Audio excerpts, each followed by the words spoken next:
Yeah! You two vinyl community, Stranger Things fans, random people on the internet, my name is Giggens, and we are here today to talk about the Stranger Things soundtrack, Volume 1. Stranger Things is the hit Netflix show about a boy who goes missing, and the friends that go to look for him, and the townspeople that play an equally important part in this role, and government conspiracies, mystery, weird stuff going on, friends trying to figure out how to be friends with each other, feelings, mixed emotions, terrifying things, monsters, and an endless supply of Eggo waffles. Now, this album is done by two guys from a group called Survive, based out of Austin, Texas, and Michael Stein, Kyle Dixon. These are the two of the guys from the band, and they have put together this Volume 1. There's also a Volume 2 out now of original music that was composed for the show specifically. Now, this album specifically has come out on like 10 different formats of vinyl, and I'll list some of them for you just in case you're looking for one that you want to have like a, one that speaks to you. This is the Urban Outfitters version, which comes on, they call it Coke Bottle Clear vinyl. Let's see here. So that's what that looks like. That's pretty cool. That's pretty cool. Coke Bottle Clear vinyl. That is through Urban Outfitters, so you can get it off their website or at their store. There is also Books A Million and Second and Charles, and a lot of other stores carry what they call VHS Black. There's also a clear with black swirl, they call it Black Smoke. Barnes & Noble has clear with red. Vinyl Me Please has dark red with black. Hot Topic has red with white swirl.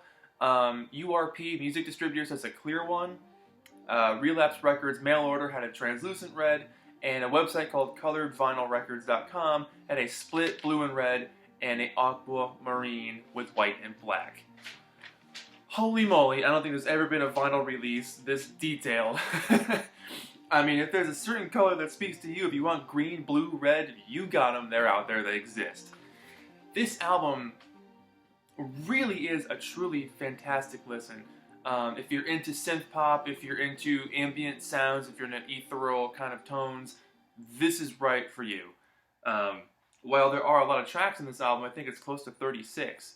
I'm not going to do a review of every single song because the overall theme of this album is to mirror and reflect what's happening on the screen in the show and play with your emotions, as music does.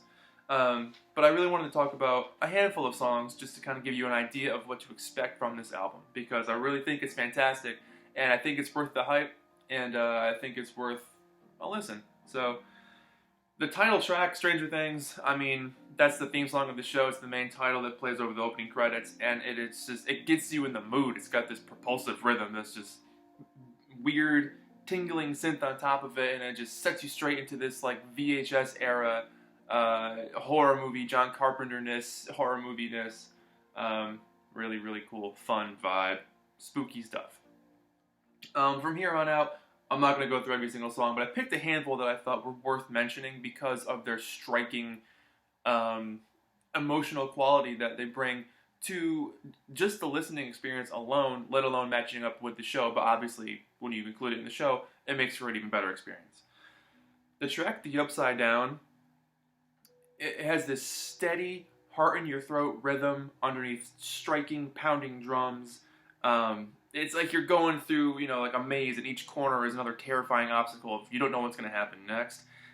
This heightened suspense of synths increasing in volume, building over this anxiety frenzy before ending on like a disappearing note. It's just like this swell of craziness before it just kind of like disappears. Creating this mystery. The guys in this group do an insanely awesome job of creating mystery and suspense, sometimes very minimally, but sometimes that's all it takes. Photos in the Woods, this drone-like noise, like an old factory lamp that's about to burn out. It's creating these like machine hums and creating this atmosphere as if you were wandering through an empty factory on your own at night. You weren't supposed to be there, and you're letting your imagination run wild. You're just letting your brain go crazy thinking about like what could happen while you were there. Fresh Blood evokes a sense of urgency and careful thought, as if a plan to escape is happening while you're running from danger. Like, how are we going to get out of this one carefully and alive? Lamps. Lamps is one of my favorite songs on this album. It is just a very, very simple, spooky, ethereal track. It's a dissonant but hopeful melody, and it just kind of wanders around lost. And it's a really moving track, I have to admit. It's absolutely fascinating. It's not that long, but it really kind of blew my mind.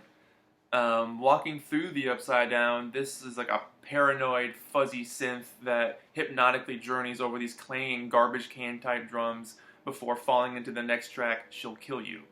And if you've seen the show, you'll know why the song is called She'll Kill You. I'm not going to give any spoilers on this. This is mostly just about the music. If you haven't seen the show, I'm not going to ruin it for you. The song itself, She'll Kill You, is a powerful moment on the show, but it's equally powerful just on its own as music. These loud, bassy drums labor through like a jungle of synths that are blending in with each other, creating this feeling of power and otherworldliness before taking a turn and showing the loneliness that power can give you, or how being an outcast kind of feels. It's truly an interesting song and a really powerful message that mirrors the show in that moment very well. But on its own, it's equally as interesting to listen to. The song What Else Is There to Do? It's one of the last songs in the album. It's this defeated, melancholic, heavy sigh of exasperation. The name sums it up perfectly. And the last song on the album, Hawkins Lab, is exactly how I thought this album should end. It's the epitome of horror movie music. It's this bassy, evil chords meant to strike terror in you, meant to strike uncertainty. It's just a really fitting way to end this album. I can't speak highly enough of this soundtrack. I know that this wave of synthiness is kind of like gaining a lot of momentum, and the guys in the band have been doing their project Survive for years now. But they got contacted exclusively to do this soundtrack because the guys who did the show, the Duffer Brothers, liked their music, and they kind of made the theme song a pivotal point in the creation of their show. Like when they were doing the opening credits, they knew that they wanted something from Survive to be on top of that. So they had a vibe that they were going for. And the show itself takes place in the early 80s, so they wanted it to have like this analog, VHS, old school kind of vibe. And they pull it off to a T. Very well executed. So this is what the back cover looks like. It's got the shed in the back. And this is what the gatefold looks like. Will Byers' bike. The first part of the mystery of figuring out the disappearance of Will Byers. I can't recommend this thing enough. I'm really excited to pick up Volume 2 at some point, which, as far as I know, is also on an equally crazy assortment amount of vinyl colors. I've never seen a release with this many variants before, and if I have, it's been a long time, but this one takes the cake. But it's worth it. This show was so cool and is so cool. I mean, it's worth repeated watches over and over again to get the mystery, and, you know, there's things you're going to miss and there's things you're going to pick up on again. It's got some humorous moments, it's got some terrifying moments. It's just an all-around amazing watch. Cannot recommend it enough. And I can't recommend this album enough. I'm going to give this thing probably a 9 out of 10. The only reason why I wouldn't give it a 10 out of 10 is because it's long. I mean, it's a double album set, and some of the songs do blend in with each other, and you get the point after a while with some of these songs. But some moments, like the ones I pointed out, really stand out and are worth the listen and are worth just the experience alone of the music. But again, combined with the show, it'll blow your mind. So there it is. Stranger Things Volume 1, the Netflix show, Kyle Dixon and Michael Stein, original score. Cannot recommend this enough, people. Pick it up if you haven't heard it yet. Let me know what you think. Have you heard it? Do you like it? Do you hate it? What do you think of the show? I'd love to talk about the show in the comments. I thought it was a really awesome show. My name is Giggens. This has been Album Reviews with Stranger Things Volume 1 official soundtrack. Very happy to own this on the translucent Coke bottle cleared vinyl. you know?